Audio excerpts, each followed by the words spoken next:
ബഹുമാനപ്പെട്ട മോഡറേറ്റർ, ബഹുമാനപ്പെട്ട സുഹൃത്തുക്കളായ ഡോക്ടർ സുജിൻ, ഡോക്ടർ അനിൽ വർമ്മ, സുഹൃത്തുക്കളെ, കേന്ദ്ര ബഡ്ജറ്റിൻ്റെയും സംസ്ഥാന ബഡ്ജറ്റിൻ്റെയും ഒരു സാങ്കേതികവും സാമ്പത്തികവുമായിട്ടുള്ള കാര്യങ്ങളാണ് ഇവർ രണ്ടുപേരും വിശദീകരിച്ചത്.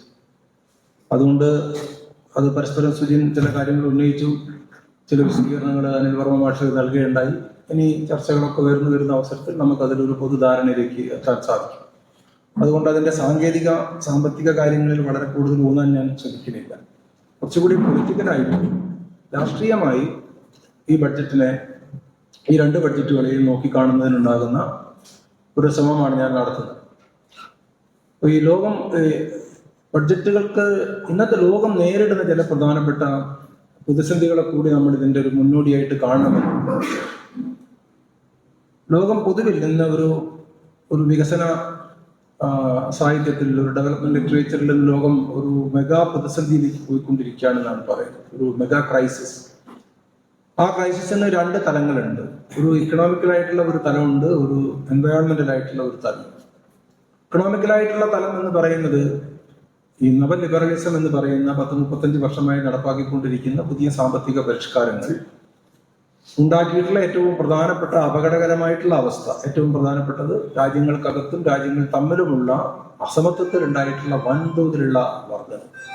ഏത് രാഷ്ട്രീയ പാർട്ടി എവിടെ ഭരിച്ചാലും ശരി, ഏറ്റവും പ്രകടമായിട്ട് നമ്മൾ കാണുന്ന കാര്യം അസമത്വത്തിൽ, എല്ലാതര അസമത്വത്തിലും, പണത്തിന്റെ കാര്യത്തിൽ മാത്രമല്ല, എല്ലാതര അസമത്വവും വർദ്ധിച്ചിരിക്കുക.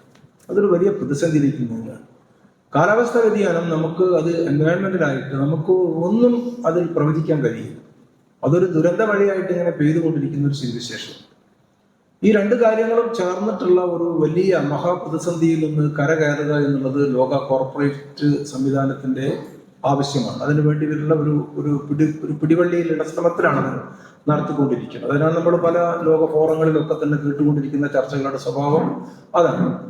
അവർ കൂട്ടുപിടിക്കുന്നത് ലോകത്തിലെ പ്രധാനപ്പെട്ട രാജ്യങ്ങളിലെല്ലാം തന്നെ വളരെ അമിതാധികാരമുള്ള ഫാസിസ്റ്റ് പ്രവണതകൾ കാണിക്കുന്ന ഭരണാധികാരികളെ അധികാരത്തിലേക്ക് കൊണ്ടുവരിക എന്നുള്ളതാണ്.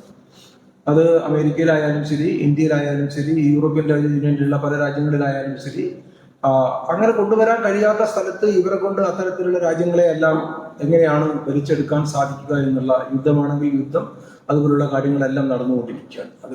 യുദ്ധം നമ്മുടെ റഷ്യ ഉക്രൈന് നേരെ യുദ്ധം തുടങ്ങിയാൽ ശരിക്കും നിവർന്ന് നിൽക്കുകയാണെന്നുണ്ടെങ്കിൽ ഒരാഴ്ച കൊണ്ട് തീരുമെന്നാണ് നമ്മൾ പറഞ്ഞിരുന്നത്. ഗാസ 2 ദിവസം കൊണ്ട് തീരും. പക്ഷെ ഇതൊന്നും തീരുന്നില്ല. 2 കൊല്ലം 3 കൊല്ലം 4 കൊല്ലമായിട്ട് തുടരും. ഇനിയും തുടരാനുള്ള സാധ്യതയാണ് നിൽക്കുന്നത്. കാരണം ഇതൊക്കെ ഇന്നത്തെ ഒരു ലോക സാമ്രാജ്യത്വ കോർപ്പറേറ്റ് വളർച്ചയ്ക്ക് ആവശ്യമായ രീതിയിൽ ഉണ്ടാകുന്ന, അല്ലെങ്കിൽ നിലനിൽപ്പിന് വേണ്ടിയിട്ടുള്ള ശ്രമങ്ങളായിട്ട് നടക്കുക. ഈ അമിതാധികാര ഫാസിസ്റ്റ് ശക്തികൾ അധികാരത്തിൽ വരുന്ന രാജ്യങ്ങളിൽ അവർ ചെയ്തുകൊണ്ടിരിക്കുന്നത് ജനോപകാരപ്രദമായി, അല്ലെങ്കിൽ പരിസ്ഥിതിയെ സംരക്ഷിക്കുന്ന രീതിയിൽ നേരത്തെ ഉണ്ടായിരുന്ന എല്ലാ നിയമങ്ങളും മാറ്റിക്കൊണ്ടിരിക്കുക.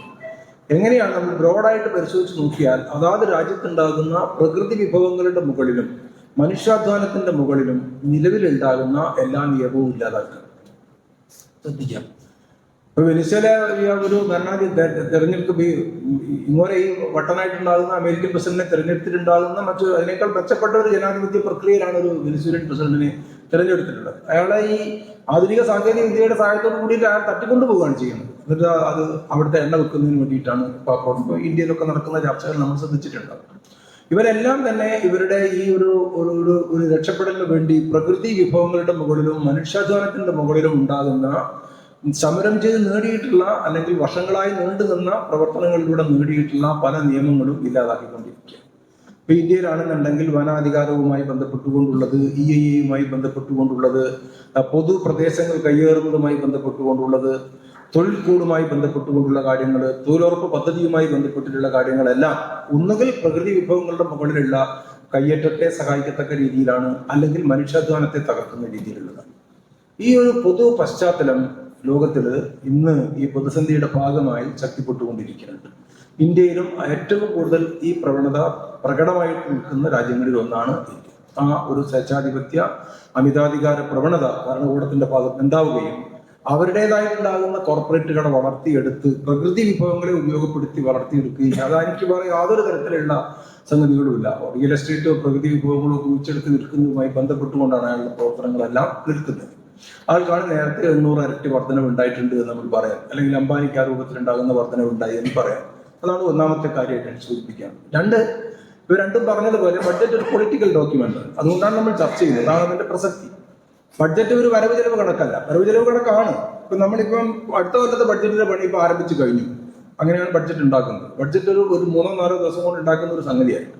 കേരള ഗവൺമെന്റിന്റെ ബഡ്ജറ്റ് രേഖകളെല്ലാം നമ്മൾ എടുത്ത് വെച്ച് നോക്കിയാൽ ഏതാണ്ട് ഇത്ര വലിപ്പമുണ്ടാവും. ഒരു 12-15 പുസ്തകം ഉണ്ടാവും, വലിയ ഒരു 500 പേജ് വീതം വരുന്നത്. അത് നമുക്ക് ഏതാണ്ട് ഈ ഒരു വലിപ്പം വരും. നമുക്ക് നിരത്തിയിട്ട് അതിനെ കൊണ്ട് ഇരിക്കാനൊക്കെ പറ്റും. ഒരു കസേരയേക്കാളൊക്കെ വലിപ്പം ഉണ്ടാവും. പക്ഷെ നമ്മൾ ചർച്ച ചെയ്യുന്നത് അതിനകത്ത് ഉണ്ടാകുന്ന കണക്കാണ്. നമ്മൾ ചർച്ച ചെയ്യുന്നത് ധനമന്ത്രിയുടെ പ്രസംഗമാണ് നമ്മുടെ ചർച്ച. കാരണം ഈ സംഗതിക്ക് അകത്തേക്ക് ബഡ്ജറ്റ് ഒരു വരവ് ചെലവാണ്. ഇപ്പൊ എവിടെ നിന്നാണ് വരവ് വരുന്നത്, എവിടേക്കാണ് ചെലവ് പോകുന്നത്, അത് ഭരിക്കുന്ന രാഷ്ട്രീയ പാർട്ടിയുടെ രാഷ്ട്രീയ തീരുമാനത്തിന്റെ ഭാഗമായിട്ടാണ്. അപ്പോഴാണ് ബഡ്ജറ്റ് ഒരു പൊളിറ്റിക്കൽ ഡോക്യുമെന്റ് ആയിട്ട് മാറുന്നത്. അതാണ് ബഡ്ജറ്റിനെ പൊളിറ്റിക്കൽ ആക്കുന്നത്. അതാണ് എവിടെ നിന്നാണ് വരുമാനം കിട്ടാൻ വേണ്ടി ഗവൺമെന്റ് ശ്രമിക്കുന്നത്, ആ വരുമാനത്തെ എങ്ങനെയാണ് ചെലവാക്കാൻ ശ്രമിക്കുന്നത്. ഇപ്പൊ ഇന്ത്യ ഗവൺമെന്റിന് ഇപ്പൊ വരുമാനത്തിന് പല പല സ്രോതസ്സുകളുണ്ട്. നമുക്ക് പണ്ട് നമ്മുടേതായ പല രീതിയിൽ നികുതി ചുമത്താനൊക്കെ പറ്റുക. GST വന്നതോടുകൂടി ഇവിടെ പറയേണ്ട GST വന്നതോടുകൂടി അതിനുള്ള ചാൻസ് വളരെ വളരെ കുറഞ്ഞു. ഇപ്പം GST പെടാത്ത പെട്രോളിയം അങ്ങനെയൊക്കെ ഉണ്ടാകുന്ന കുറച്ച് ഉൽപ്പന്നങ്ങളാണ്. അതിന്റെ മുകളിൽ നമുക്ക് പെട്ടെന്നൊന്നും വിചാരിച്ചത് വരുന്ന വില കൂട്ടാനൊന്നും പറ്റില്ല. ഒരുപാട് കൺട്രോൾഡ് ആണ് അതിന്റെ എല്ലാം കാര്യങ്ങളെല്ലാം തന്നെ. അപ്പൊ അത് നമ്മളുടെ വരുമാനത്തിന്റെ ഇപ്പം നമ്മൾ പണ്ട് ബഡ്ജറ്റിൽ ഉണ്ടാകുന്ന അതിന്റെ എക്സ്പെൻഡിച്ചർ അല്ല, ഇൻകം ഭാഗം വളരെ പ്രധാനപ്പെട്ട തുല്യ വലിപ്പം ഉണ്ടാകുമായിരുന്നു. ബഡ്ജറ്റ് രേഖ നമ്മളെടുത്ത് നോക്കിക്കഴിഞ്ഞാൽ ചെലവിന്റെ ഭാഗവും വരുമാനത്തിന്റെ ഭാഗം വളരെ ചെറുതായിരിക്കും. കാരണം സംസ്ഥാന ഗവൺമെന്റുകൾക്ക് നികുതി ചുമത്തുന്നതിനുള്ള പരിധിയും. പിന്നെ അനിൽ വർമ്മ മാഷ് പറഞ്ഞ ഒരാൾ ചെയ്യാൻ പറ്റുന്നത് എന്താണ്, കിട്ടാനുണ്ടാകുന്ന വഴികളിൽ നിന്ന് പരമാവധി ശേഖരിക്കുന്നതിന് വേണ്ടിയിട്ടുണ്ടാകുന്ന ശ്രമം നടത്തുക എന്നുള്ളതാണ്. അപ്പോൾ അതാണ് രണ്ടാമത്തെ. മൂന്നാമത്തെ കാര്യം, ഈ രണ്ട് ബഡ്ജറ്റിനെ നമ്മൾ താരതമ്യം ചെയ്യുന്ന അവസരത്തിൽ കേന്ദ്രത്തിന്റെ ബഡ്ജറ്റ് ഒരു വികസനോന്മുഖമായിട്ടുള്ള ഒരു ബഡ്ജറ്റ് എന്ന് പറയാം. അതായത് അവരെ ഇൻവെസ്റ്റ്മെന്റ് എല്ലാം തന്നെ വലിയ രൂപത്തിലുണ്ടാകുന്ന ക്യാപിറ്റൽ ഇൻവെസ്റ്റ്മെന്റുമായി ബന്ധപ്പെട്ടുകൊണ്ടുള്ളതാണ്. ഏതാണ് ക്യാപിറ്റൽ ഇൻവെസ്റ്റ്മെന്റ് എന്നുള്ളതൊക്കെ നമ്മൾ കാണും. സംസ്ഥാന ഗവൺമെന്റ് ആണ് ഇലക്ഷനുണ്ട്, അതൊക്കെ ശരി തന്നെയാണെങ്കിൽ പോലും സംസ്ഥാന ഗവൺമെന്റ് തുടർന്നുകൊണ്ടേയിരിക്കുന്ന പദ്ധതികളുടെ പൂർത്തീകരണത്തിന്റെ ഭാഗമായിട്ടും അതിനെ ഓഗ്മെന്റ് ചെയ്യുന്നതിന് വേണ്ടിയിട്ടുമാണ് ക്ഷേമ മേഖലയിൽ ഉണ്ടാകുന്ന കൂടുതലായിട്ട് ചെയ്യേണ്ടി വരുന്നത്. കമ്പൽ ചെയ്യപ്പെടുന്ന കേരള ഗവൺമെന്റിന്റെ പൊതു സാമൂഹ്യ അവസ്ഥയിൽ അത് അത്യാവശ്യമാണ് എന്നുള്ളതും ഒരു വസ്തുതയാണ്. കേന്ദ്ര ഗവൺമെന്റിന്റെ ആദ്യം തന്നെ സുജിൻ മാഷ് പറഞ്ഞതുപോലെ ഒരു വാർഷിക വരവ് ചെലവ് കണക്കല്ല. കേന്ദ്ര ഗവൺമെന്റിന് കൃത്യമായിട്ടുള്ള ഒരു രാഷ്ട്രീയ ലക്ഷ്യമുണ്ട്. ആ രാഷ്ട്രീയ ലക്ഷ്യം ഇന്ത്യക്ക് സ്വാതന്ത്ര്യം കിട്ടി 100 വർഷം തികയുന്ന 2047 ഇന്ത്യയെ ഒരു വികസിത ഭാരതമാക്കുക എന്നുള്ളതാണ്. ആരെയാണ് ഈ പണി ഏൽപ്പിക്കാൻ പോകുന്നത്? ഈ പണി ഏൽപ്പിക്കാൻ പോകുന്നത് സാമ്പത്തിക രംഗത്ത് കോർപ്പറേറ്റുകളെയും രാഷ്ട്രീയ സാമൂഹ്യ രംഗത്ത് ബ്രാഹ്മണ്യ ഹിന്ദുത്വത്തെയുമാണ്. അങ്ങനെ തന്നെ നമ്മൾ കാണേണ്ടതായിട്ട്. ഇതിൽ കൃത്യമായൊരു പൊളിറ്റിക്സ് ഉണ്ട്. ഈ ബ്രാഹ്മണ്യ ഹിന്ദുത്വം എന്ന് പറഞ്ഞു കഴിഞ്ഞാൽ ഏറ്റവും മേലെ കടയിൽ ഉണ്ടാകുന്ന ആ ഒരു ഗിവൺ പെർസെൻറ്റേജ് ആണ്.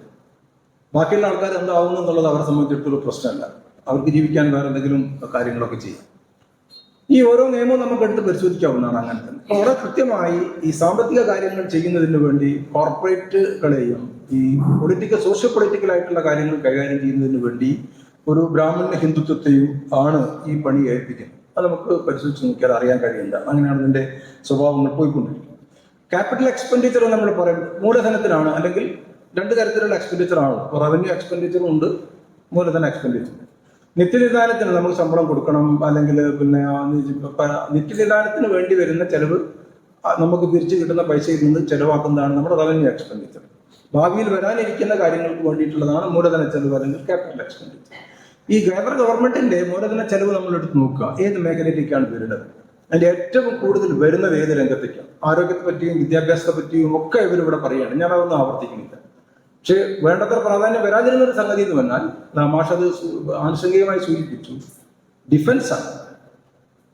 യുദ്ധോപകരണത്തിന്റെ മേഖല, യുദ്ധോപകരണങ്ങൾ നിർമ്മിക്കുക. സെൽഫ് റിലയൻസ് എന്തിനാണ് ഇന്ത്യ ഉണ്ടാക്കാൻ ശ്രമിക്കുന്നത്? ഈ ബഡ്ജറ്റിൽ സെൽഫ് റിലയൻസ് എന്ന് ഉണ്ടാക്കാൻ ശ്രമിക്കുന്നത് യുദ്ധോപകരണങ്ങളുടെ മേഖലയുമായി ബന്ധപ്പെട്ടുകൊണ്ടാണ്. യുദ്ധമാണ് ഇവരുടെ ഒരു പ്രധാനപ്പെട്ട സാമ്പത്തിക വളർച്ച ഉണ്ടാക്കുന്നതിന് വേണ്ടിയിട്ടുള്ള ഒരു പ്രധാനപ്പെട്ട രംഗമായിട്ട് വരുന്നത്.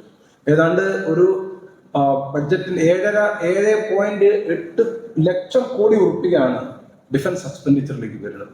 ആരോഗ്യത്തിനും വിദ്യാഭ്യാസത്തിനൊക്കെ 1.something അങ്ങനെ. വിദ്യാഭ്യാസവും ആരോഗ്യവും സേവനവും ക്ഷേമവും എല്ലാം കൂടി ചേർത്താൽ പോലും നമ്മുടെ ഡിഫൻസ് എക്സ്പെൻഡിച്ചറിന്റെ അടുത്തേക്ക് വരുന്നില്ല. ഒന്ന്, യുദ്ധോപകരണങ്ങൾ ഇറക്കുമതി ചെയ്യുന്നതിന് വേണ്ടിയിട്ടാണ്, യുദ്ധോപകരണങ്ങൾ ഉണ്ടാക്കുന്നതിന് വേണ്ടിയിട്ടാണ്. നമ്മൾ ഇപ്പോഴത്തെ മന്ത്രി പ്രതിരോധ മന്ത്രിയല്ല, യുദ്ധത്തിന്റെ മന്ത്രിയാണ്. അതാണ് അതിന്റെ പ്രത്യേകത. അങ്ങനെയാണ് കാര്യങ്ങൾ പോയിക്കൊണ്ടിരിക്കുന്നത്. അതെ, ഇതൊക്കെ ചെയ്യുന്ന അവസരത്തിലും ചൈനയുടെ നമ്മൾ നോക്കണം, അവരുടെ പെർസെൻറ്റേജ് എത്ര, 1.something% ആണ് അവർ ഡിഫൻസ് എക്സ്പെൻഡിച്ചർ വരുന്നത്. നമ്മളെക്കാൾ കൂടുതൽ ഉണ്ടാവാം നോണിമലായിട്ട് നമ്മൾ കണക്കാക്കുന്ന അവസരത്തിൽ. പക്ഷേ ഡിപ്ലോമാറ്റിക്കലായിട്ട് പൊളിറ്റിക്കലായിട്ട് പരിഹരിക്കേണ്ടുന്ന പ്രശ്നത്തിന് രാജ്യത്തിന്റെ വരുമാനത്തിന്റെ വലിയൊരു ഭാഗം ഈ സൈനിക സാമ്പത്തിക ശക്തിയായിട്ട് 2047 മാറുന്നതിന് വേണ്ടി ഇപ്പോഴേ കളം ഒരുക്കിക്കൊണ്ടിരിക്കുക. അതാണ് നമ്മൾ കാണുന്നത്. ഇത് നേരത്തെ മാഷ് പറഞ്ഞതുപോലെ 2026-27 വർഷത്തേക്കുള്ളതല്ല ഇതിന്റെ പ്രധാനപ്പെട്ട നിർദ്ദേശങ്ങളല്ല, 2047-ലേക്കുള്ളതാണ്. ഇനി ഒരു 21 കൊല്ലം കൂടി നമുക്ക് കാണാൻ. അത് ഭരണഘടന പ്രകാരം ശരിയല്ല. കാരണം ഭരണഘടന ഒരു ആനുവൽ ഫൈനാൻസ് സ്റ്റേറ്റ്മെന്റ് ആണ് ബഡ്ജറ്റ് എന്ന് പറഞ്ഞാൽ. ഇത് 26 കൊല്ലം കഴിഞ്ഞിട്ട് വരാനിരിക്കുന്ന കാര്യത്തെ മുന്നിൽ കണ്ടുകൊണ്ട് ഇപ്പം ഞെരുക്കുകയാണ്. ആൾക്കാരുടെ വിദ്യാഭ്യാസവും ആരോഗ്യവും അതുപോലുള്ള കാര്യങ്ങളെല്ലാം ഇല്ലാതാക്കി യുദ്ധത്തിലേക്കും അതേപോലെ തന്നെ ആയുധങ്ങൾ വാങ്ങുന്നതിലേക്കും അതുപോലെ ഉണ്ടാകുന്ന ക്യാപിറ്റൽ എക്സ്പെൻഡിച്ചറിലേക്കാണ് വലിയ രൂപത്തിലുണ്ടാകുന്ന കാര്യങ്ങൾ വരുന്നത്. നാലാമത്തെ കാര്യം, ഈ വർഷത്തെ കേന്ദ്ര ഗവൺമെന്റ് ബഡ്ജറ്റിന്റെ ഭാഗമായി അതേ ദിവസം തന്നെ കേന്ദ്ര ധനകാര്യ മന്ത്രി 2026-31 വർഷത്തേക്കുള്ള 16ാം ധനകാര്യ കമ്മീഷന്റെ റിപ്പോർട്ട് കൂടി പാർലമെന്റിൽ വെച്ചിട്ടുണ്ട്. അതിനെപ്പറ്റി അവർ പരാമർശിക്കുകയാണ്. അതാണ് ഇക്കൊല്ലത്തെ ബഡ്ജറ്റിന്റെ കൂടെയുള്ള ഒരു പ്രധാനപ്പെട്ട കാര്യം. ഈ അരവിന്ദ് ധനകാര്യ എന്ന് പറയുന്ന നമ്മളുടെ പ്രധാനപ്പെട്ട ഒരു സാമ്പത്തിക ശാസ്ത്രത്തിന്റെ നേതൃത്വത്തിൽ നമ്മൾ ഓരോ 5 കൊല്ലത്തേക്കാണ് ധനകാര്യ കമ്മീഷൻ റിപ്പോർട്ട് വെക്കണം. അത് ഭരണഘടനാ പ്രകാരം വെക്കേണ്ടതാണ്. 2026 മുതൽ 2031 വരെയുള്ള വർഷത്തേക്കുള്ളതാണ് ഈ 16ാം ധനകാര്യ കമ്മീഷന്റെ റിപ്പോർട്ട് വെച്ചിട്ടുണ്ട്. ഇവർ രണ്ടുപേരും പറഞ്ഞതുപോലെ കേരള ഗവൺമെന്റ് അതിന്റെ ബഡ്ജറ്റ് 2 ദിവസം മുമ്പ് അവതരിപ്പിച്ചു. ആ 2 ദിവസം മുമ്പ് അവതരിപ്പിക്കുന്ന അവസരത്തിൽ നമുക്ക് നികുതി ചുമത്താനും അതുപോലുള്ള പരിമിതികളൊക്കെ ഉള്ളത് കൊണ്ട് തന്നെ കേന്ദ്ര 16ാം ധനകാര്യ കമ്മീഷനും പ്രീ ബഡ്ജറ്റ് ഡിസ്കഷന്റെ ഭാഗമായിട്ട് കേന്ദ്ര ധനകാര്യമന്ത്രി വിളിച്ചിരുന്ന ചർച്ചയ്ക്കകത്തും കേരളത്തിലെ ധനകാര്യമന്ത്രി ഒരു 29 പോയിന്റുകൾ നമ്മളുടെ ഡിമാൻഡായിട്ട് വെച്ചിട്ടുണ്ട്. പല കാര്യങ്ങൾ അതിൽ പെടും. ഏറ്റവും പ്രധാനപ്പെട്ട ധനകാര്യ കമ്മീഷന് മുമ്പിൽ വെച്ചുള്ള ഏറ്റവും പ്രധാനപ്പെട്ട കാര്യം ഇന്ത്യയുടെ ആകെ നികുതി വരുമാനത്തിന്റെ 50% സംസ്ഥാനങ്ങൾക്ക് നൽകണം എന്നുള്ളതാണ്. കഴിഞ്ഞ 15ാം ധനകാര്യ കമ്മീഷൻ 41% നൽകിയത്. ഈ ധനകാര്യ കമ്മീഷനും 41% മാത്രമേ നൽകിയിട്ടുള്ളൂ. അപ്പൊ ഇവിടെ ഈ ഡിവിസിബിൾ എന്നൊക്കെ പറഞ്ഞത് ഇപ്പോഴത്തെ കേന്ദ്ര ഗവൺമെന്റിന്റെ പണി എങ്ങനെയാണെന്ന് വെച്ചാൽ 10ാം ധനകാര്യ കമ്മീഷൻ നമുക്ക് സംസ്ഥാനങ്ങൾ അതിന്റെ സംസ്ഥാനങ്ങൾക്ക് കൊടുക്കുന്ന വരുമാനത്തിന്റെ അളവ് കൂട്ടിയത്. നമുക്ക് ഏറ്റവും കൂടുതൽ പൈസ കിട്ടിയത് അപ്പോഴാണ് 3.8% മറ്റോ നമുക്ക് കിട്ടിയത്. നല്ലൊരു പൈസ ഉണ്ടായിരുന്നു.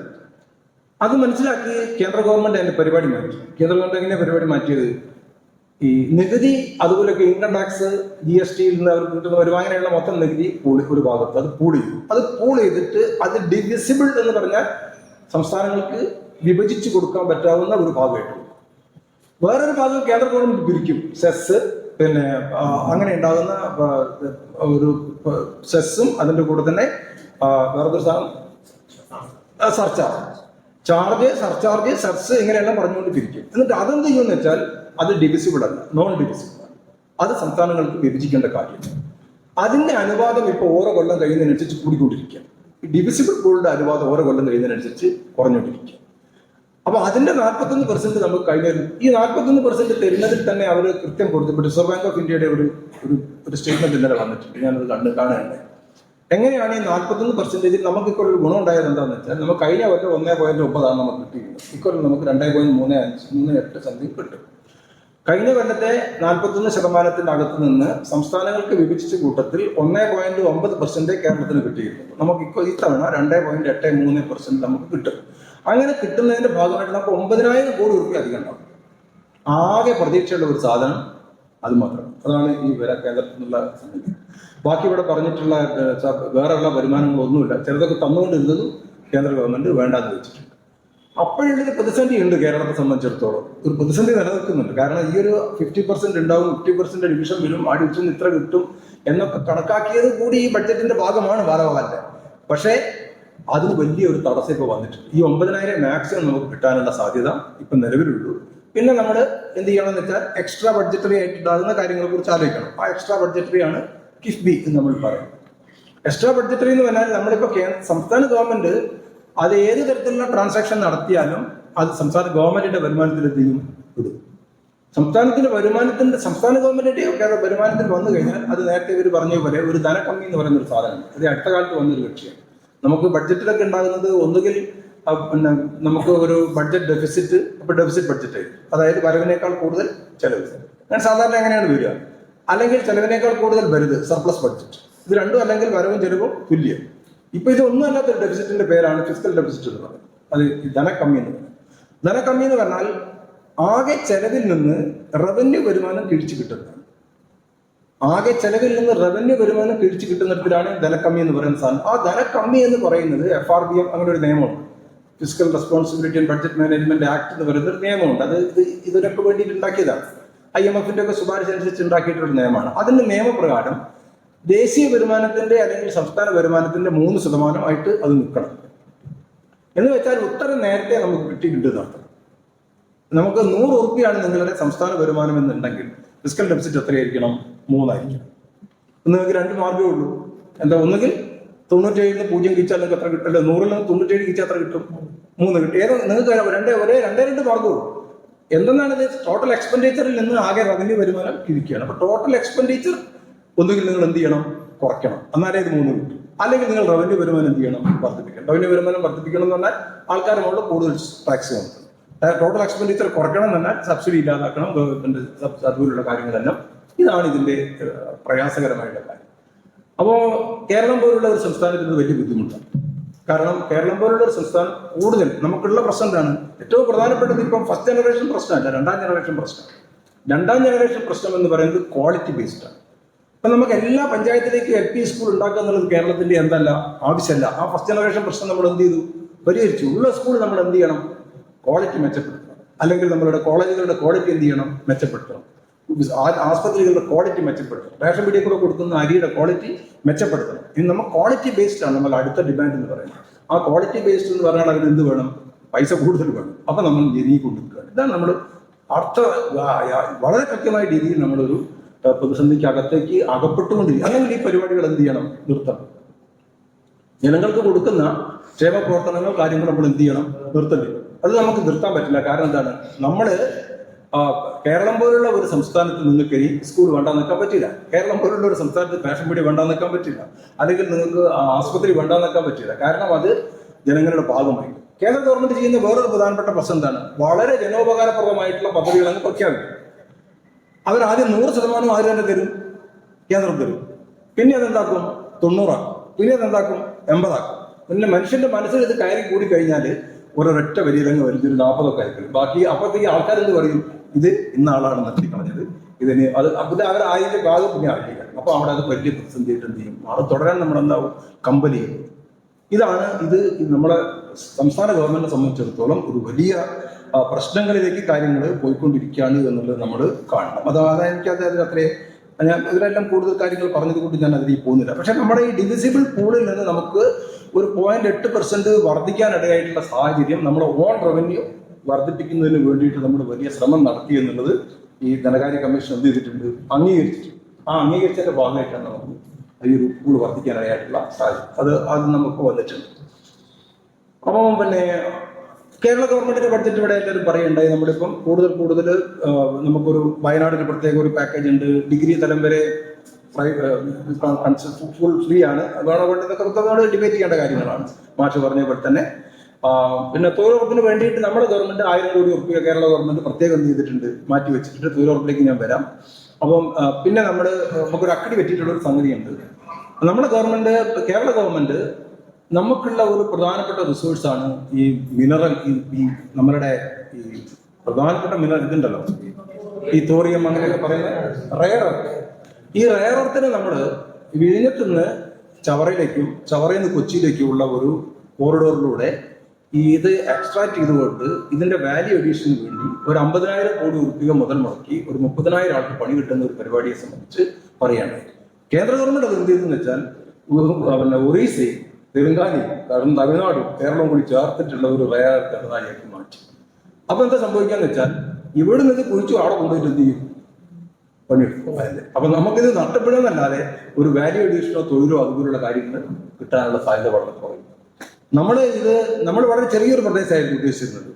അവിടുന്ന് പിന്നെ വിഴിഞ്ഞത്ത് തുടങ്ങിയിട്ട് ചവറയിൽ, കാരണം ചവറയിലാണല്ലോ ഇത് കിടക്കണത് ഏതാണ്ട് സാധനങ്ങളല്ല, കൊച്ചിയിലും കൂടി വരിക എന്നുള്ള ഇവിടുന്ന് കയറ്റി അയക്കുക എന്നുള്ള നിലയ്ക്കാണ്. അപ്പം നമ്മൾ ആ മൂന്നും കൂടി ചേർത്തിട്ടുള്ള ഇടനാഴി എന്ന് പറയും. രണ്ട് ഭാഗത്തും തുറമുഖവും നടുക്ക് ഇതിന്റെ എല്ലാം പ്രക്രിയ നടക്കുന്ന സ്ഥലങ്ങളും എന്നുള്ളതായിരുന്നു കേരളത്തിന്റെ കണക്ക് കൂട്ടല്. പക്ഷെ അതെന്തെന്ന് വെച്ചാൽ ഒറീസ, തെലങ്കാന, തമിഴ്നാട്, കേരളം എന്ന് പറഞ്ഞ് വരുമ്പോഴത്തേക്ക് അത് സംഗതി സർക്യൂട്ട് തന്നെ. പക്ഷെ ഇവിടുന്ന് കയറ്റി കൊണ്ടുപോയിട്ട് അവിടെ വെച്ചിട്ട് പണി ഉണങ്ങി കഴിഞ്ഞാൽ നമുക്ക് പണി ഉണ്ടാകില്ല, പൈസ ഉണ്ടാവും. അങ്ങനെ ഒരു വലിയൊരു അപകടം അതിനകത്ത് ബന്ധപ്പെട്ടിട്ടുണ്ട്. ആകെ പിന്നെ നമുക്ക് അവസാനം ഉണ്ടാകുക കടലാമയും അതിന്റെ മുട്ടയും മാത്രമേ ഉള്ളൂ. അതാണ് കേന്ദ്ര ഗവൺമെന്റിന്റെ ബഡ്ജറ്റിൽ വരാൻ പോകുന്ന ഏറ്റവും പ്രധാനപ്പെട്ട പ്രശ്നം. അത് നമ്മുടെ പയ്യോടിയിൽ നിന്ന് ഇങ്ങനെ തുടങ്ങി, പയ്യോടിയൊക്കെ കടലാമയുടെ മുട്ടയിട്ടാവും എന്നുള്ള നിൽക്കുന്ന സംഗതികൾ ഇങ്ങനെ അതാണ് നമ്മുടെ കേന്ദ്ര ബഡ്ജറ്റിന്റെ ഭാഗമായി വന്നുപെട്ടിട്ടുള്ള കാര്യം. അതാണ് ഒരു പ്രധാന. ഞാൻ അതിന്റെ വിശദാംശങ്ങളിലേക്കൊന്നും പോകുന്നില്ല. കേരള ഗവൺമെന്റ് ബഡ്ജറ്റിന്റെ രണ്ട് പ്രധാനപ്പെട്ട ഭാഗങ്ങൾ എന്ന് പറയുന്നത്, ഏറ്റവും ശ്രദ്ധേയമായിട്ടുള്ള ഭാഗങ്ങൾ, ഒന്ന് അത് മാഷോട് പറഞ്ഞതുപോലെ ഒരു വയോജനങ്ങളെ കാര്യങ്ങളെ മുൻനിർത്തിയിട്ടുള്ള ആ വയോജന കാര്യങ്ങൾക്ക് വേണ്ടി 46,326 കോടി ഉറുപ്പിക മാറ്റിവെച്ചിട്ടുണ്ട്. അതിലേതാണ്ട് 14,500 കോടി ഉറുപ്പിക ഇതാണ്, പിന്നെ നമുക്ക് അത്രയും വരുന്നില്ല, 14,000 സംതിങ് കോടി ഉറുപ്പിക അതിന്റെ സോഷ്യൽ സെക്യൂരിറ്റി പെൻഷനായിട്ട് തന്നെ പോകുന്നതാണ്. അത് കാര്യങ്ങളൊക്കെ നോക്കും. ജെൻഡറിനും അതേപോലെ തന്നെ ഏതാണ്ട് 5,000 സംതിങ് കോടി ഉറുപ്പികയുടെ മാറ്റം വെച്ചിട്ടുണ്ട്. ഈ സ്ത്രീ സുരക്ഷ, connect work, she work space, അങ്ങനെയൊക്കെ പറഞ്ഞിട്ടുള്ള സ്കിൽഡ്, അങ്ങനെയുള്ള കുറെ കാര്യങ്ങൾക്ക് വേണ്ടിയിട്ട് ഇത് രണ്ട് കാര്യങ്ങൾക്ക് നമ്മൾ ജെൻഡർ ബഡ്ജറ്റ് നേരത്തെ തന്നെ നമുക്കൊരു നല്ല പോർഷൻ ഉണ്ടായിരുന്നു. ഇത്തവണ നമ്മൾ വയോജനങ്ങളെ കാര്യങ്ങൾ കൂടി അതിൽ വളരെ കൂടുതലായിട്ട് പെടുത്തിയിട്ടുണ്ട്. കേന്ദ്ര ഗവൺമെന്റിന്റെ ഇതാണ് നമ്മൾ കാണേണ്ടത്. 47 ലക്ഷം വെച്ചുകൊണ്ടുള്ള, കാരണം എന്താ വെച്ചാൽ അവർക്ക് ഈ കൊല്ലോ അതിന്റെ അടുത്ത കൊല്ലോ ഒന്നും കാര്യമായിട്ടുള്ള സംസ്ഥാനങ്ങളിലൊന്നും തെരഞ്ഞെടുപ്പൊന്നും വരുന്നില്ല. BJPയെ സംബന്ധിച്ചിടത്തോളം തെരഞ്ഞെടുപ്പ് നടക്കാനുള്ളത് ഒന്ന് കേരളത്തിൽ, ഒന്ന് തമിഴ്നാട്ടിൽ, ഒന്ന് ബംഗാളിൽ. അതൊക്കെ അറിയാം ഏതാണ് എന്തൊക്കെ സംഭവിക്കാൻ പോകണമെന്നുള്ളത്. അപ്പൊ അതുകൊണ്ട് ആ കാര്യമായിട്ടുള്ള രാഷ്ട്രീയ ഇടപെടലൊന്നും വേണ്ട. നേരെ അവർക്ക് ഉത്തർപ്രദേശിൽ ഇലക്ഷൻ വരാനുണ്ട് എന്നുണ്ടെങ്കിൽ അവരതിനനുസരിച്ച് അവരുടെ ബഡ്ജറ്റിന്റെ സ്വഭാവം എന്ത് ചെയ്യും, മാറും. അങ്ങനെയൊക്കെയാണ് അവരുടെ പ്ലാനിങ് ഒക്കെ ഉണ്ടാക്കി വെച്ചിട്ടുള്ളത്. രണ്ട് കാര്യങ്ങൾ നമ്മൾ അപ്പോൾ രണ്ട് കാര്യങ്ങൾ എടുത്തു പറയേണ്ടത്, ഞാൻ ആദ്യം പറഞ്ഞ സംഗതിയുമായി ചേർത്തുകൊണ്ട് പറയേണ്ട രണ്ട് കാര്യങ്ങൾ. ഒന്ന് നമ്മളുടെ പ്രകൃതി വിഭവങ്ങളുടെ മുകളിൽ ഉണ്ടാകുന്ന നിയമങ്ങളിൽ വരുന്ന മാറ്റങ്ങളാണ്. അത് നിങ്ങൾക്ക് വായിച്ച EIA വരുന്ന മാറ്റങ്ങൾ, വനം കയ്യേറുന്നത് സംബന്ധിച്ചുണ്ടാകുന്ന മാറ്റങ്ങൾ, വനം വേറെ വെച്ച് പിടിപ്പിക്കേണ്ട എന്നുള്ള അത് സംബന്ധിച്ച് വരുന്ന മാറ്റങ്ങൾ, അങ്ങനെ കുറേയേറെ മാറ്റങ്ങൾ ഈ പ്രകൃതി ഖനനവുമായി ബന്ധപ്പെട്ടുകൊണ്ടുള്ള മാറ്റങ്ങൾ, അരാവലിയിൽ വന്നിട്ടുണ്ടാകുന്ന പുതിയ പ്രശ്നങ്ങൾ, പർവ്വതങ്ങളെ തന്നെ 100 മീറ്റർ മുകളിലോട്ട് മാത്രമേ പർവ്വതമുള്ളൂ, താഴോട്ട് പർവ്വതമില്ല എന്നൊക്കെ പറയുന്ന രീതിയിലുള്ള കണക്കുകൂട്ടൽ, ഇങ്ങനെ ഒരുപാട് നിയമങ്ങളിൽ ഭേദഗതികൾ വരുത്തിക്കൊണ്ടിരിക്കുകയാണ്. അപ്പം അങ്ങനെ അതൊരു ഭാഗത്ത്. മറുഭാഗത്ത് ഈ തൊഴിൽ കോഡും അതേപോലെ തന്നെ ഈ തൊഴിലുറപ്പും, തൊഴിൽ കോഡിന്റെ വരവും തൊഴിലുറപ്പിന്റെ പോക്കും നമ്മളെ സംബന്ധിച്ചിടത്തോളം ഏറ്റവും അപകടകരമായിട്ടുള്ള രണ്ട് കാര്യങ്ങൾ. തൊഴിൽ കോഡിൽ ഒരു 2 മിനിറ്റ് എടുത്താൽ മതി. തൊഴിൽ കോഡ് നമ്മുടെ നാട്ടില് എല്ലാ രാജ്യത്തും തന്നെ ഈ 2ാം ലോക മഹായുദ്ധത്തിന് ശേഷം സോഷ്യലിസ്റ്റ് രാജ്യങ്ങൾ ഒരു വലിയ ബ്ലോക്കായിട്ട് മാറുന്നുണ്ട്. സോവിയറ്റ് യൂണിയൻ അടക്കമുള്ള രാജ്യങ്ങളിൽ തൊഴിലാളികളുടെ ഒരുപാട് ആനുകൂല്യങ്ങൾ അംഗീകരിക്കപ്പെട്ട് കിട്ടി. ഇത് മുതലാളിത്ത രാജ്യങ്ങളിലും ഇത്തരത്തിലുള്ള ആനുകൂല്യങ്ങൾക്ക് വേണ്ടി ട്രേഡ് യൂണിയനുകൾ വളരെ ശക്തമായി പ്രവർത്തിക്കുകയും ട്രേഡ് യൂണിയൻ ഇടപെടലുകളെ സഹായിക്കുകയും ട്രേഡ് യൂണിയന്റെ സമരത്തിന്റെ ഭാഗമായിട്ട് ധാരാളം അവകാശങ്ങൾ നേടിയെടുക്കുകയും ചെയ്തിട്ടുണ്ട്. സ്വത്തിന്റെ ഈ ബാർഗൈനിങ് കപ്പാസിറ്റിയിലൂടെ ഈ ഒരു പുനർഡിസ്ട്രിബ്യൂഷന് വേണ്ടിയിട്ടുണ്ടാകുന്ന വലിയ ശ്രമങ്ങൾ സോഷ്യലിസ്റ്റ് രാജ്യങ്ങളിലും മുതലാളിത്ത രാജ്യങ്ങളിലും സംഭവിച്ചിട്ടുണ്ട്. അങ്ങനെയൊക്കെയാണ് നമ്മൾ 50കളെയും 60കളെയും ഒക്കെ ഒരു സുവർണ കാലഘട്ടമൊക്കെ ആയിട്ട് പറയുന്നതിന്റെ കാരണങ്ങൾ അതുകൂടിയാണ്.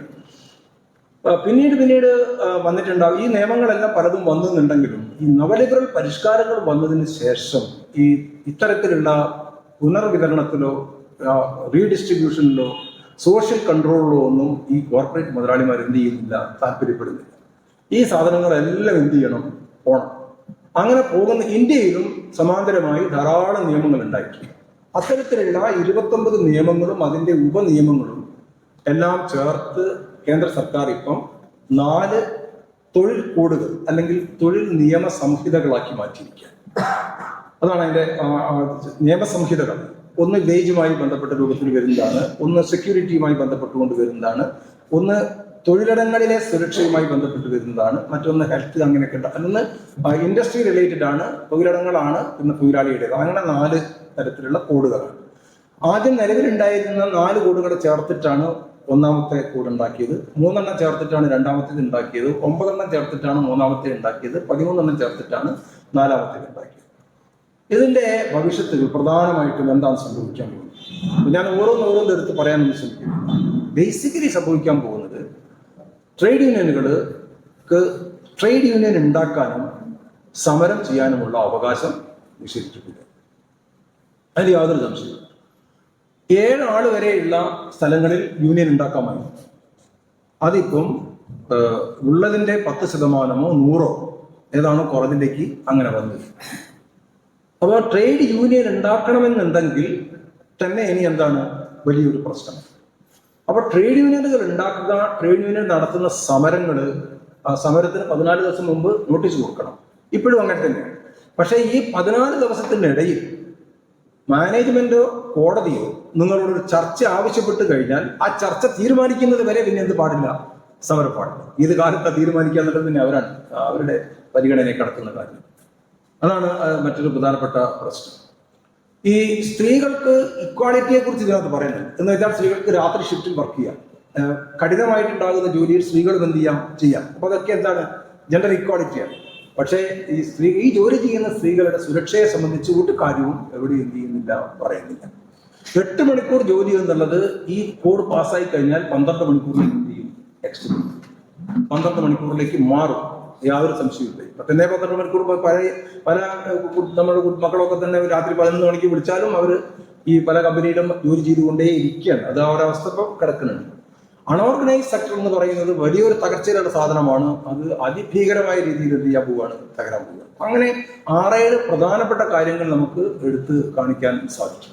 എന്ന് വെച്ചാൽ ഈ തൊഴിലാളി സംഘടനകൾ അവരാണ് ഏറ്റവും പ്രധാനപ്പെട്ട ബാർഗൈനിങ് ശക്തി ഒരു പ്രദേശത്ത്. തൊഴിലാളി സംഘടനകൾ പതിറ്റാണ്ടുകളായി സമരം ചെയ്ത് നേടിയെടുത്തിട്ടുള്ള അവകാശങ്ങൾ ഓരോന്നോരോന്നായി നഷ്ടപ്പെട്ടുകൊണ്ടിരിക്കുകയാണ്. എന്ന് വെച്ചാൽ ഏതെങ്കിലും തരത്തിലുള്ള ഒരു സോഷ്യൽ കൺട്രോൾ, ഏതെങ്കിലും തരത്തിലുള്ള ഒരു ബാർഗൈനിങ് കപ്പാസിറ്റി ഉണ്ടായിട്ടുണ്ടെങ്കിൽ ആ ബാർഗൈനിങ് കപ്പാസിറ്റി ദുർബലപ്പെടുകയാണ്. ഇതാണ് ഇപ്പോൾ അഖിലേന്ത്യാ അടിസ്ഥാനത്തിൽ ഈ 12-ാം തീയതി നടക്കാൻ പോകുന്ന സമരത്തിന്റെ ഒക്കെ അടിസ്ഥാന കാരണം. തൊഴിലുറപ്പ് പദ്ധതി ഉണ്ടാവാനുള്ള കാരണം എന്താണ്?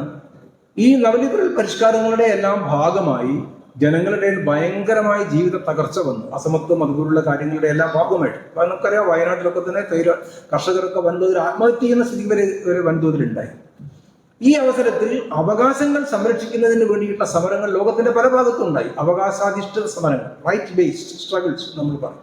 അറിയാനുള്ള അവകാശം, ഭക്ഷണത്തിനുള്ള അവകാശം, തൊഴിലിനുള്ള അവകാശം, വിദ്യാഭ്യാസത്തിനുള്ള അവകാശം, അങ്ങനെയാണ് ഇതെല്ലാം വന്നിട്ടുള്ളത്. അങ്ങനെയാണ് നമ്മുടെ നാട്ടിലും ഇത്തരത്തിലുള്ള നിയമങ്ങൾ പാസ്സാക്കി. നിങ്ങൾക്കറിയാം, ജീൻ റേസ്, അരുണ റോയ്, ഇങ്ങനെയൊക്കെയുള്ള ആൾക്കാർ കേസ് നടത്തിയും പല രീതിയിലുമാണ് ഈ അവകാശങ്ങൾ പലതും നേടിയെടുത്തിട്ടുള്ളത്. ഈ തൊഴിലുറപ്പ് പദ്ധതി 2005 അധികാരത്തിൽ വന്നിരുന്ന 1-ാം UPA ഗവൺമെന്റ്, അന്നത്തെ ഇടതുപക്ഷ ഗവൺമെന്റിന്റെ കൂടി പിന്തുണയുടെ ഭാഗമായും നിർബന്ധത്തിന്റെ ഭാഗമായും ഈ അവകാശാധിഷ്ഠിതമായിട്ടുണ്ടാകുന്ന സമരങ്ങളുടെ പശ്ചാത്തലത്തിൽ ഉയർന്നു വന്നിട്ടുള്ള ഒരു പദ്ധതി. ഞാനത് വിശദീകരിക്കേണ്ട കാര്യമില്ല. നമ്മൾ ആരും കരുതുന്നത് പോലെ മഹാത്മാഗാന്ധി തൊഴിലുറപ്പ് പദ്ധതി മാറ്റി മറ്റേ ജി രാംജി ആക്കി എന്നുള്ളതല്ല ഇതിന്റെ പദ്ധതി. ആയിക്കോട്ടെ, ഗാന്ധിജിന്റെ പേരുണ്ടായി. ആദ്യത്തെ നിയമം പോയി. 1-ാമത്തെ തൊഴിലുറപ്പ് പദ്ധതി എന്ന് പറയുന്നത് ഇപ്പൊ ഇല്ല, ആ സംഗതിയേ ഇല്ല. വേറൊരു തൊഴിൽ പദ്ധതി വന്നിരിക്കുകയാണ്. അതുകൊണ്ട് ആര് തന്നെ ഇത് പേര് മാറ്റി എന്നുള്ള നിലയ്ക്കുള്ള പ്രയാസമല്ല, പേര് മാറ്റിയോ എന്തോ എന്നുള്ളതല്ല. 1-ാമത്തെ നിയമം പോയി. 1-ാമത്തെ നിയമത്തിന്റെ പ്രത്യേകത എന്താണ് ഇവിടെ പറയേണ്ടത്? അതൊരു ബഡ്ജറ്റ് ബാധകമല്ല. ബഡ്ജറ്റ് ബാധകമല്ല എന്ന് പറയാൻ കാരണം, നമ്മുടെ ബഡ്ജറ്റിൽ ഇപ്പൊ എത്ര തുക ഒരു കൊല്ലത്തേക്ക് വകയിരുത്തും. പക്ഷെ ആ തുക വകയിരുത്തിയതിനേക്കാൾ കൂടുതൽ ഡിമാൻഡ് ഉണ്ടായാൽ ബഡ്ജറ്റ് എന്ത് ചെയ്യണം? കൂട്ടണം. ഇപ്പൊ 86,000 കോടി രൂപയാണ് കോവിഡ് കൊല്ലത്തിൽ വകയിരുത്തിയിരുന്നത്. ആ കൊല്ലത്തെ ചെലവ് 1.1 ലക്ഷം കോടി രൂപയാണ്. കാരണം ഈ പലതരത്തിൽ വേറെ യാതൊരു അത്താണിയും ഉണ്ടായിരുന്നില്ല ആൾക്കാർക്ക്. കോവിഡ് കാലത്താണ് നമ്മുടെ നാട്ടിൽ തൊഴിലുറപ്പ് ഏറ്റവും പ്രധാനപ്പെട്ടതായിട്ട് മാറിയത്. ഈ പലായനം ചെയ്തിട്ടുള്ള ആൾക്കാരൊക്കെ തന്നെ അവരുടെ നാട്ടിൽ പോയിട്ട് തൊഴിലുറപ്പ് പദ്ധതിയിലാണ് ചേർന്നത്.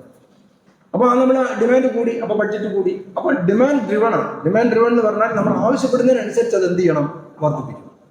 അപ്പൊ അത് ബഡ്ജറ്റിന്റെ ബേസിലല്ല, ബഡ്ജറ്റ് അന്നേരം കൂട്ടാണ് വേണ്ടത് കേന്ദ്ര ഗവൺമെന്റ് സാധാരണ. ഇവിടെ ഇത്തരത്തിൽ നിങ്ങൾ ഈ പുതിയ ബഡ്ജറ്റിന്റെ നിയമം എടുത്ത് അതിന്റെ ക്ലോസ് 5.1 എന്ന് പറയുന്ന ഒരു സാധനം എടുത്ത് വായിച്ചു നോക്കിയാൽ വളരെ കൃത്യമായിട്ട് മനസ്സിലാകുന്ന ഒരു കാര്യം, ഇതിന് എത്ര തുക കൊടുക്കണം എന്നുള്ളത് സർക്കാർ എന്ത് ചെയ്യും, തീരുമാനിക്കും. ആ ബഡ്ജറ്റിൽ അപ്പുറത്തേക്ക് എന്ത് ചെയ്യാൻ പറ്റില്ല, ഒരു ഡിമാൻഡ് ട്രൈ ചെയ്യാൻ പറ്റില്ല. ഏറ്റവും പ്രധാനപ്പെട്ടതാണ് നോമിനൽ ആ ഗവൺമെന്റ് തീർച്ചപ്പെടുത്തും. ഈ 100-125 ആക്കി എന്ന് പറയുന്നത് വെറും തട്ടിപ്പാണ്. 100 ദിവസത്തെ തൊഴിൽ കൊടുക്കാൻ പറ്റുന്നത് ഏറ്റവും കൂടുതൽ കൊടുക്കുന്നത് കേരളത്തിലാണ്. 20% കേരളത്തിൽ തൊഴിലുറപ്പ് പദ്ധതി തൊഴിലാളികൾക്കിടയിൽ 100 ദിവസത്തെ പണി കിട്ടുന്നത്. അഖിലേന്ത്യ അടിസ്ഥാനത്തിൽ 7%. അത്രയേ ഉള്ളൂ. ഇത്രയും 20% കൊടുക്കുന്ന കേരളത്തിനെയും കൂടി കൂട്ടിയിട്ടാണ് അവരെ 7 വരുന്നത്. അങ്ങനെ വരുന്ന അവസരത്തിൽ ഈ ഇപ്പൊ 125 കൊടുക്കണം, 125 ആക്കുന്ന ഇവർ പറയുന്നത്. 100 സ്ഥിതി ഇതാണ്. ഈ 125 ആക്കുന്ന അവസരത്തിൽ ഇവരെന്ത് ചെയ്യണം, എക്സ്പെൻഡിച്ചർ ബില്ല് ബഡ്ജറ്റ് കൂട്ടണ്ടേ. 100 ദിവസത്തിന് 125 ആക്കുമ്പോൾ ആ 25 ദിവസത്തെ കൂലിയും കൂടി കൂട്ടണ്ടേ. അതാണ് നേരത്തെ മാഷ് പറഞ്ഞത്. ഇപ്പൊ ആകെ വെച്ചത് എത്രയാണ്, 86,000 കോടിയാണ്. ആ 86,000 കോടിയിൽ 12,000 കഴിഞ്ഞാലും കൊടുക്കാനുള്ള എന്റെ ബാക്കിയാണ്. കഴിച്ച 74,000 യഥാർത്ഥത്തിലേക്ക് എന്ത് ചെയ്യുന്നുള്ളൂ, വരുന്നുള്ളൂ. അത് തന്നെ 60-40 രീതിയിലേക്ക് പോവുകയാണ്. സംസ്ഥാന ഗവൺമെന്റുകൾക്ക് ഏതെങ്കിലും സ്ഥലത്ത് പുതിയ തൊഴിലെടുക്കണമെന്നുണ്ടെങ്കിൽ അതിന്റെ പൈസ പൂർണ്ണമായിട്ടും അവരെന്ത് ചെയ്യണം, കണ്ടെത്തണം. അങ്ങനെയാണ് 1,000 കോടി റുപ്യ സംസ്ഥാന ഗവൺമെന്റ് എന്ത് ചെയ്തിട്ടുള്ളത് വെച്ചിട്ട്. നമ്മൾ ഇവിടെ അയ്യങ്കാളി പദ്ധതി നമ്മൾ വേറെ എന്ത് ചെയ്യുന്നുണ്ടെന്ന് ഒരു പോയിന്റ് പറയാനുണ്ട്. ആ ഒരു പോയിന്റ് എന്താണെന്ന് വെച്ചാൽ, ഇതിനകത്തുള്ള ഒരു ക്ലോസ് ഉണ്ട്. ആ ക്ലോസ് എന്ന് പറഞ്ഞാൽ കൃഷിപ്പണി നടക്കുന്ന അവസരത്തിൽ തൊഴിലുറപ്പ് പാടില്ല എന്നുള്ളതാണ്. എന്താ ഇതിന്റെ കാരണം? ഈ തൊഴിലുറപ്പ് പദ്ധതി മൊത്തത്തിൽ ഈ നമ്മളുടെ ഈ ഒരു അനൗപചാരിക തൊഴിൽ രംഗത്തെ കൂലി വർധന ഉണ്ടാക്കിയിട്ടുണ്ട് ഇന്ത്യയിൽ. മിനിമം കൂലിയായിട്ട് ഒരു രീതിയിൽ റിലേറ്റ് ചെയ്തിട്ടാണ് എന്നുണ്ടെങ്കിലും ഈ നാമമാത്ര കൂലിക്ക് അകത്തൊരു വർധനവ് ഉണ്ടായിട്ടുണ്ട് ഇന്ത്യയിൽ കഴിഞ്ഞ കുറച്ച് വർഷത്തിനിടയിൽ. അതിന്റെ ഒരു പ്രധാനപ്പെട്ട കാരണം ഇതാണ്, ഈ കുലാത്ത് ജമ്മിമാർക്ക് ഈ കൂലി കൊടുക്കാൻ അവരെന്തെല്ലാം തയ്യാറില്ല. അവർക്ക് അവര് ഉത്തരേന്ത്യയിലൊക്കെ ഉണ്ടാകുന്ന കാര്യങ്ങൾ തന്നെ ഒരു കുടുംബത്തെ ഒരു കൊല്ലത്തേക്ക് ഇങ്ങ് വാങ്ങുകയാണ് ചെയ്യുക. അത് പുരുഷന്മാരുടെ കൂലി കണക്കാക്കിയിട്ടാണ് ജമ്മിമാർ വാങ്ങുക. അവരുടെ മക്കളും ഭാര്യമാരും അവിടെ വന്നിട്ട് അടിമപ്പണി എടുക്കണം എന്നുള്ളതാണ് അതിന്റെ ബാക്കി കാര്യം. എങ്ങനെയാണ് നടക്കുന്നത്? ഈ സംഗതി വന്നു കഴിഞ്ഞാൽ നമ്മൾ കുറെ വർഷങ്ങളായി സമരം ചെയ്ത് നേടിയ ഈ അടിമത്തത്തിൽ നിന്നും ഫ്യൂഡൽ വ്യവസ്ഥയിൽ നിന്നുമുള്ള ഒരു മോചനത്തിന് വേണ്ടിയിട്ടുള്ള ശ്രമമാണ് ഇന്ത്യയിൽ നടക്കുന്നത്. ഈ ബ്രാഹ്മണ്യ വിഭാഗത്തെ സംബന്ധിച്ചിടത്തോളം തൊഴിലുറപ്പ് പദ്ധതിക്കകത്ത് പങ്കെടുക്കുന്നതിൽ 80% നമ്മുടെ ജനസംഖ്യയുടെ 9% SC/ST പോപ്പുലേഷൻ. തൊഴിലുറപ്പ് തൊഴിലാളികളുടെ ഇടയിൽ 40% SC/ST പോപ്പുലേഷൻ. അങ്ങനെ വനവാസികൾ, ആദിവാസികൾ, പട്ടികജാതി, പട്ടികവർഗ വിഭാഗത്തിലൊക്കെ ഉണ്ടാകുന്ന ജനവിഭാഗങ്ങൾ, കാരണം അവരുടെ അവരുടെ അത്താണിയായിട്ട് മാറിയിരിക്കുകയാണ് ഈ സാധനം. ആ വിഭാഗത്തോട് ഈ ബ്രാഹ്മണ്യർക്ക് എന്തില്ല, വലിയ താല്പര്യമൊന്നുമില്ല. ആ ബ്രാഹ്മണ്യ സ്വഭാവം എന്ന് വെച്ചാൽ പഴയ ഒരു അടിമത്തത്തിലേക്ക് ഉണ്ടാകുന്ന ഒരു പോക്ക് കൂടി ഇതിനകത്ത് നമുക്ക് വളരെ കൃത്യമായിട്ട് എന്ത് ചെയ്യാൻ പറ്റും, കാണാൻ സാധിക്കും. അപ്പൊ 2047 ഉണ്ടാകുന്ന വികസിത ഭാരതം എന്ന് പറയുന്നത് ഒരു ബ്രാഹ്മണന്മാരായിട്ടുണ്ടാകുന്ന ആൾക്കാരുടെ തൂക്കും ചൂണ്ടിയിട്ടും അതുപോലുള്ള കാര്യങ്ങളും നായാട്ട് നടത്തിയൊക്കെ ഉണ്ടാകുന്ന ഒരു പഴയ രീതിയിലുള്ള പട്ടാള ഭരണ സൈനിക സംവിധാനങ്ങളായിട്ട് എന്ത് ചെയ്യും, നീങ്ങിക്കൊണ്ടിരിക്കുന്ന ഒരു രാഷ്ട്രീയ രാജ്യത്തേക്ക് ഇന്ത്യ പോയിക്കൊണ്ടിരിക്കുകയാണ്. അതിന് സഹായകമാകുന്ന രീതിയിലാണ് ഈ ബഡ്ജറ്റും കാര്യങ്ങളെല്ലാം എന്ത് ചെയ്യുന്നത്, വരുന്നത്. ആ പൊളിറ്റിക്സും കൂടി നമ്മൾ എന്ത് ചെയ്യണം. പക്ഷെ നിർഭാഗ്യവശാൽ അത്ര വിശാലമായ രൂപത്തിൽ ഉണ്ടാകുന്ന സമരങ്ങളോ കാര്യങ്ങളോ ഒന്നും ഇതിനെതിരെ വരുന്നില്ല. 12-ാം തീയതി നടക്കുന്ന ഇതിന് വേണ്ടിയിട്ടുണ്ടാകുന്ന കുറെ പ്രചരണ ജാഥകൾ എന്നാണ് ഞാൻ നടന്നത്. അതിന്റെ ബോർഡിന്റെ മുകളിൽ ഇങ്ങനെ വെച്ചിട്ട് പ്രസംഗിക്കുമ്പോൾ ഞാൻ അവരോട് ചോദിച്ചു, പണിമുടക്ക് 12-ാം തീയതി പ്രചരണ ജാഥ പോരേടോ, എന്തിനാണ് ഈ പണിമുടക്ക് നടക്കണമെന്നുള്ളത് ഈ ഡിമാൻഡ് കൂടി നമ്മൾ എന്ത് ചെയ്യണം, എഴുതി വെക്കണം. എന്താണ് തൊഴിലുറപ്പിൽ സംഭവിക്കുന്നത്, എന്താണ് തൊഴിൽ കോഡ് വന്നാൽ ഉണ്ടാകുന്നത്, ഇതുപോലുള്ള പൊളിറ്റിക്കൽ ഇഷ്യൂസ് വളരെ പ്രധാനമാണ്. ആ പൊളിറ്റിക്കൽ ഇഷ്യൂ പ്രാവർത്തികമാകുന്ന ഒന്നാണ് ഈ കൊല്ലത്തെ കേന്ദ്ര ബഡ്ജറ്റ് എന്നുള്ളത് നമ്മൾ